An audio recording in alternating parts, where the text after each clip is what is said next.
প্রাকৃতিক মায়ায় ভরা আমাদের পাহাড়ে ত্বক পরিষ্কার রাখার জন্য সুগন্ধি হার্বাল সাবান কিভাবে তৈরি হয় চলুন দেখে নিই। সবচেয়ে আগে জঙ্গল থেকে আনা তাজা নারকেল ফাটিয়ে তার জল আলাদা করি, তারপর ছোট ছোট টুকরো করি। এই টুকরো থেকে শক্ত বাদামি খোসা সরিয়ে দিই। এগুলো পরিষ্কার জলে ধুয়ে নিই, তারপর খসখসে পাত্রে ঘষে বাটার মতো পেস্ট বানাই। তার রস পাতলা কাপড়ে ছেঁকে ঢেকে রাখি পুরো রাত। তাতে ওপরে জমে ওঠে মালাইয়ের মতো ঘন স্তর। পরদিন সকালে মালাই তুলে ধীরে আঁচে গরম করি, যতক্ষণ না বাদামি সুগন্ধি তেল বেরোয়। প্রায় আধ ঘন্টা পর তেল স্বচ্ছ হলে আবার ছেঁকে রেখে দিই। এটাই আমাদের শুদ্ধ নারকেল তেল, সাবানের মূল উপাদান। এরপর আনি নাগদানা গাছের পাতা। এই পাতায় আছে প্রাকৃতিক ঘ্রাণ আর ঔষধি গুণ। পাতাগুলো ধুয়ে নেই, তারপর রোদে শুধিয়ে কাঁচের বোতলে ভরি। তার উপরে অলিভ অয়েল ঢেলে ঢাকনা বন্ধ করি।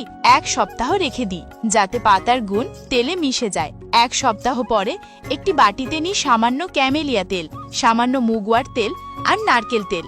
আরেক বাটিতে একই তেল নিই। দুটো মিশ্রণ হাতে কয়েক ঘন্টা ধরে মিশাই। ধীরে ধীরে তা হয় একেবারে মোলায়েম, মাখনের মতো নরম। তারপর কাঠের ছাঁচে স্তর স্তর করে ঢেলে দিই। শেষে পাহাড়ি সুগন্ধি ফুল সাজিয়ে দিয়ে উপরে, যাতে সাবানটি হয় আরো সৌরভময়। এবার সাবানটিকে খোলা আকাশের নিচে রেখে দিই 2 দিন, যাতে জমে ওঠে আসল রূপে। আর দেখুন, তৈরি হয়ে গেল আমাদের প্রিয় সুগন্ধি হার্বাল সাবান। ত্বকে আনে কোমলতা আর আলাদা এক জেল্লা। আমাদের এই প্রাকৃতিক যাত্রা কেমন লাগলো অবশ্যই কমেন্টে জানাবেন। লাইক ও সাবস্ক্রাইব করে আমাদের পাহাড়ি পরিবারের অংশ হয়ে থাকুন। ধন্যবাদ।